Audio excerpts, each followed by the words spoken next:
Yan talaga guys, kayo lang talaga may control niyan. Kung gusto nyo talaga na i-better yung life, buhay nyo, kayo lang may control niyan. Hindi namin, kahit anong sabihin namin dito, ano lang to eh, pandagdag lang ng ano to eh. Tsaka tong take namin, nakikita namin sa iba, parang sinasabi ng iba, in-apply rin namin sa sarili namin, tapos napagtanto namin, totoo pala, ay shit, ganda. Okay pala, applicable talaga siya. Mahirap lang talaga, no? Ibahin yung mindset nyo. Ibahin kung paano kayo, kung pwede lang talagang sapalitan gawin, sampalin mo yung mga ganong mindset, ang hirap talaga. Alam Hirap mo, talaga. one thing na natutuwa ako sa atin, boy, sa sa magpipinsan tayo, di ba? Lahat, most of us, athletic eh. Di ba? Pinsan natin Ano eh. siya, malaking points siya na, kasi pag ganun nga na athlete, discipline nandun agad eh. Oo, matik Instilled agad yun. sa'yo eh. Mm. Kaso yun nga, hindi mo rin talaga may iwasan na, hindi naman porket may ganun ka, hindi safe ka na sa mga ano ngayon, worldly distractions. Hindi ka pa rin safe talaga. Baga, nasa sa'yo pa rin talaga kung paano mo lalabanan. Expect mo rin na madadapa ka talaga. Baon ka lang. Bounce back. Ang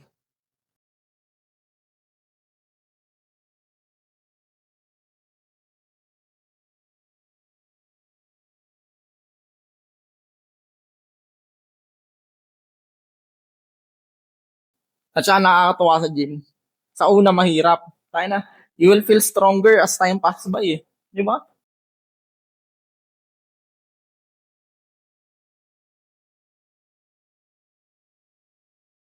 Tsaka mapapayo ko talaga one thing na para maging consistent ka, treat gym as appointment to yourself talaga.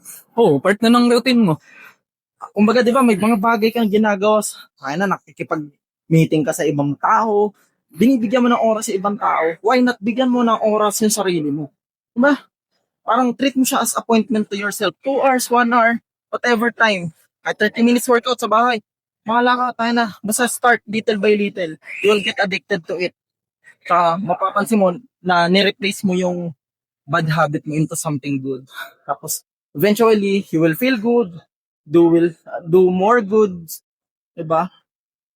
Na habit, build more good habit. Sa remove mo, ano talaga importante, remove mo muna yung distraction. Yun talaga. Mahirap talaga pag distracted ka. Unang pagising mo pa lang sa umaga, wag mo muna ano yung cellphone mo. Iba muna katupagin mo. Pero na lang talaga kung may importante kang gagawin sa cellphone mo. Pero kung ganun nga, doon ka na naman doom scrolling, umpisahan mo yung araw mo ng doom scrolling, wala na, tatamarin ka na. Kung simulan mo, ligo na agad muna. Pagkagising mo, inom ka ng tubig, maligo ka para magising agad yung ano mo. Tapos maglakad-lakad ka sa labas, or tumakbo ka, or mag-gym ka. Magbasa ka, ganun. Pag ganun na yung araw na simula ng araw mo, momentum na yan. Sunod-sunod na yung gagawin mo na ano. Ako, tayo na bumili ako ng libro.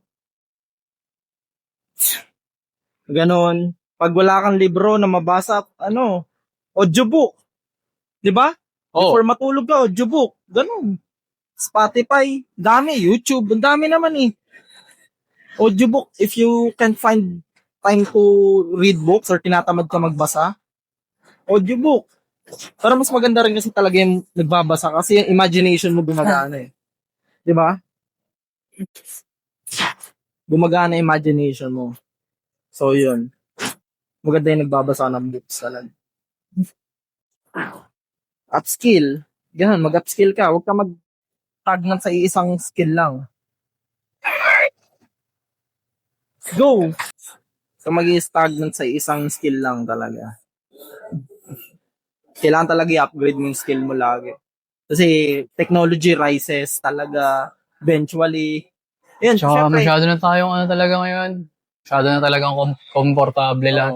Lalo, dati naman, hindi naman talaga eh. Di ba? Kaso simula talaga nung modern na, wala na. Modern era, technology arises. Masyado na tayong komportable. Lalo na ngayon, AI guys. Di ba? Yung multiple job replaced by AI na ngayon. So if you don't step up with your game, you will be replaced anytime soon.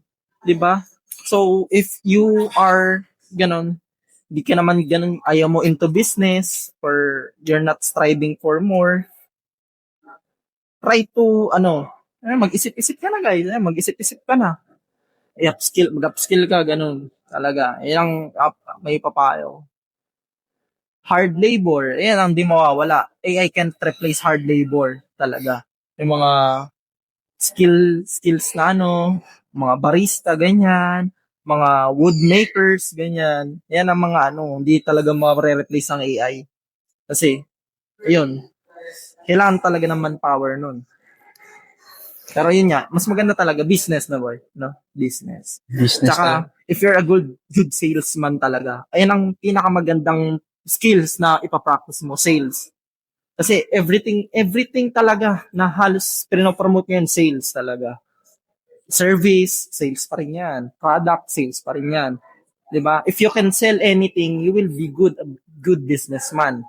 Everything will follow. Syempre, you need to, along the way, you need to study financially, ganyan. Discipline, 'di ba? Kasi EQ, yung paano ka makihilubilo sa tao. Ganyan. Kumbaga, network mo, papalaki din mo rin, no? Dami talaga. Pero yun nga, good skills talaga is sales.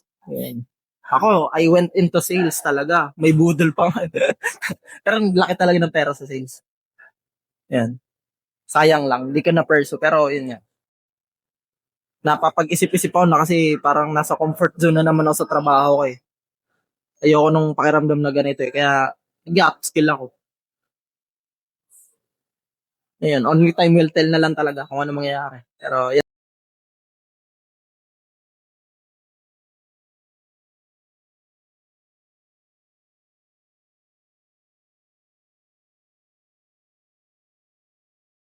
Masturbation ba yun? Habit. Para mawala yun, iwas-iwasan yung lagi kang nag-iisa. Yun nga, tama. Isa Kaya pa. tinuro mo sa akin yung sinabi ko sa'yo, yung napapadala Nang, sa akin. Yung semen retention. yung semen retention. Ang tatanong kasi si JP, ba't daw ang lakas ko bumuhat? Kompleto naman siya sa supplements, tsaka sa diet. Sabi ko, ang isa sa pinaka-hack dyan, semen retention. Yung hindi ka magfa-fap, kasi mag-abstain ka lang. Kaya that's why, nasabi ko kanina na wala akong, sa social media ko, walang mga nagte-thirst trap. Kasi isa yon sa mind conditioning, para kung gusto mo lumakas, tanggalin mo yung mga instant dopamine, porn, mga instant noodles, yung mga saglit lang yung, basta mabilis kang mapasaya instantly. Kasi diba, pag nagfa-fap ka, instantly, masarap. As in, nare-release mo yung dopamine mo, di ba? Pero kung nakukuha mo yun sa... Pero after, parang digdidip naman eh. After, parang sobrang nanghihina. Parang sobrang na-feel bad ka, di ba? Sa sarili mo. Natural yun. Kasi, Pero pag ano mo naman yun, pag nalagpasan mo naman yun, kasi sabi nga nila, di ba? Titiisin mo yung kakapiranggot na paghihirap para doon sa para doon delayed sa gratification. delayed gratification para doon sa pangmatagalan na kasiyahan, di ba? Kumbaga pag nag-aaral ka, pagtisa mo yung 4 years course kaysa habang buhay ka naghihirap. Parang ganun din yun sa lifestyle, no? So, yun nga sinasabi ko, instant dopamine. I-abstain mo yun, tanggalin mo yung mga pagka-thirst. As ka bumuhat, mas tatalino ka, mas tatalas yung isip mo, magiging productive ka. Ganun. Pag in-open mo sa normal, di ba? Ako yung idea na yan. Sa work. Yun, pag in-open mo the idea yan sa work niya, yan. Mahirap daw i-open sa normal na tao, pre. Ang alin, yung mga... Ganon, pagtatawanan ka yan. Yung semen retention? Science-based. Check nyo. Yung mga kasi sobrang lawak naman ng internet, di ba? Nasa fingertips na lang natin yung... Information. Hindi nga pre, kasi kumbaga lahat pinagtatawan. Nung unang nangyari pre, tinawanan nga kita eh. Sa akin mo sinabi, natawa nga rin ako nun eh. Pero sabi mo nun, every time, sinabi siya nun, boy, ano ba yun? Pag every time gusto niya mag-pop. Binobola ako. Every time gusto niya mag-pop, ano yung ginagawa mo nun? Mag-pump?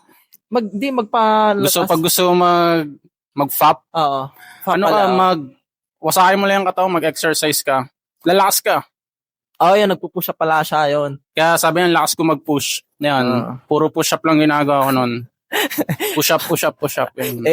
Tatlong beses siya nalilibugan isang araw. Hindi naman sa nalilibugan, parang in-hit ako noon, no? Kasi the reason bakit nakakaramdam ng isang lalaki o isang tao ng tinatawag nilang libog, it's just that yung blood flow mo, hindi mailabas, no? So pagka ano ka lang, naka-steady ka lang, you have to stretch para yung blood flow mo dumadaloy sa'yo, di ba? Sa ibang parte ng katawan. Oo, kasi napupunta lahat sa itlog eh. Real talk doon tayo kasi lalo na pagka may mga nagpapatrigger sa'yo, mga babae na maganda siya. Thirst Kahit, trapper. ganun. Talagang papasok, titrigger sa utak mo na ano eh. I have to Narinig fuck. mo, boy? I have to fuck. Kanina? Yeah, that's why, pagka may mga ganyan, unti-unti mo na, baka sa thirst trap, tapos pag in-hit ka, exercise ka, kasi Push up lang daw. yung nasa itlog mo na, yung sa kakapiranggot mo na energy sa itlog mo, maraming pwedeng paglabasan yun eh. Pwede mong itakbo yun, pwede mong i-exercise sa bahay. Transmutation, di ba? Oo. Sexual transmutation. Oo. Pwede, nasa sa'yo, kung gusto mo ng instant gratification, no?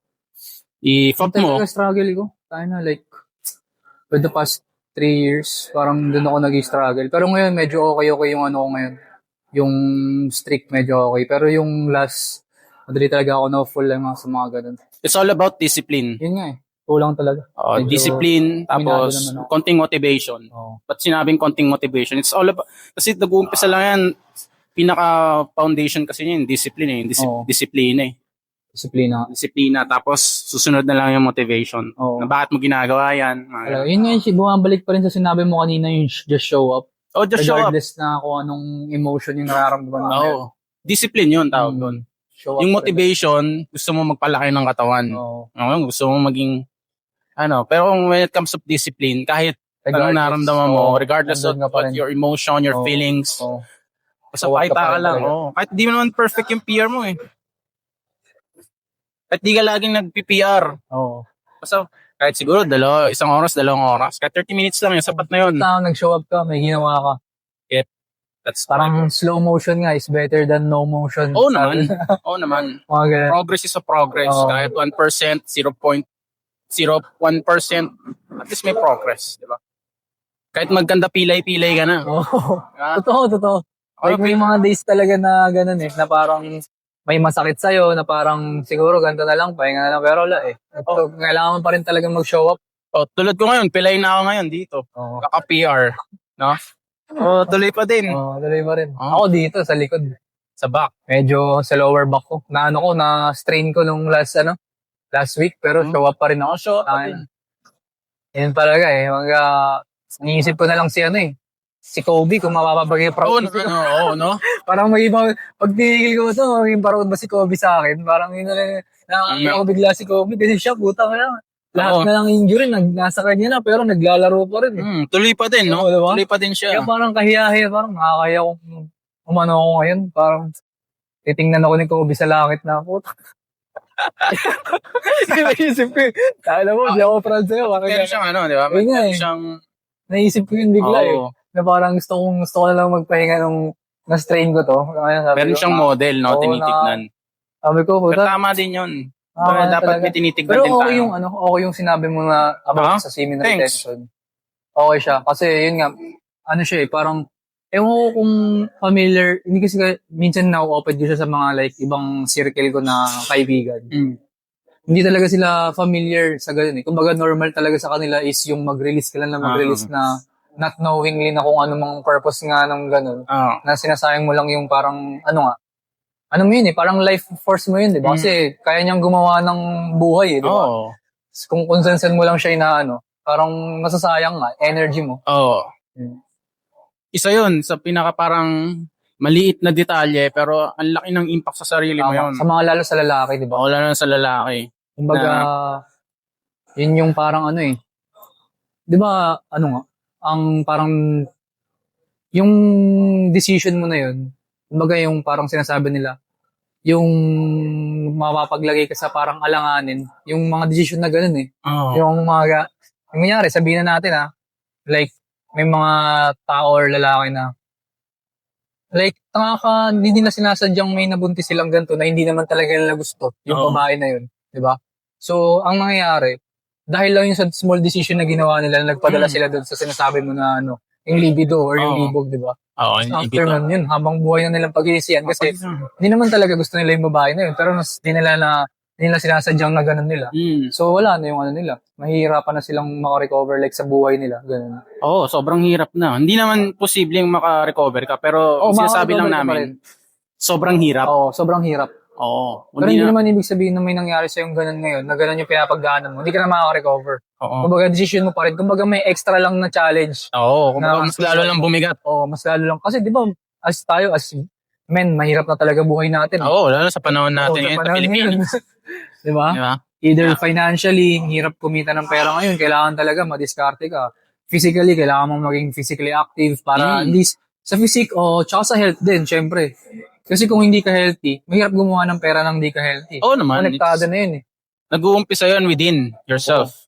Kaya Kung hindi tawag dito, hindi solid yung mindset mo, hindi solid yung katawan mo, no? Paano ka makakapag-generate ng income? Yun nga, Makakapag-generate ng pera, di ba? Tama.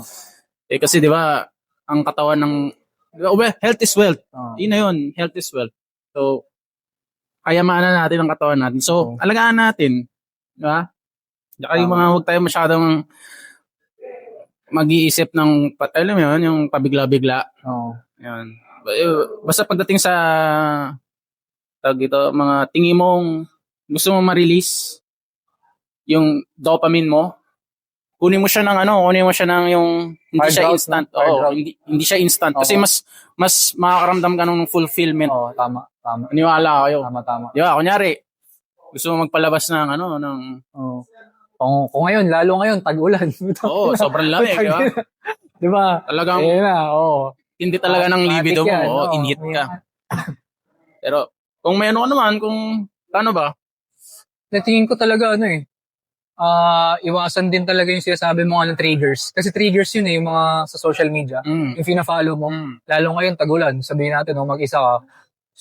I-scroll ka niyan. Siyempre, ikaw lang mag-isa. Tapos ganun yung mga nasa feed mo. Oh. Di ba? Triggers na yun. Oh. So, konti na lang, malapit ka lang ma-fall sa trap na yun. So, dapat hindi mo nasa edge ka na.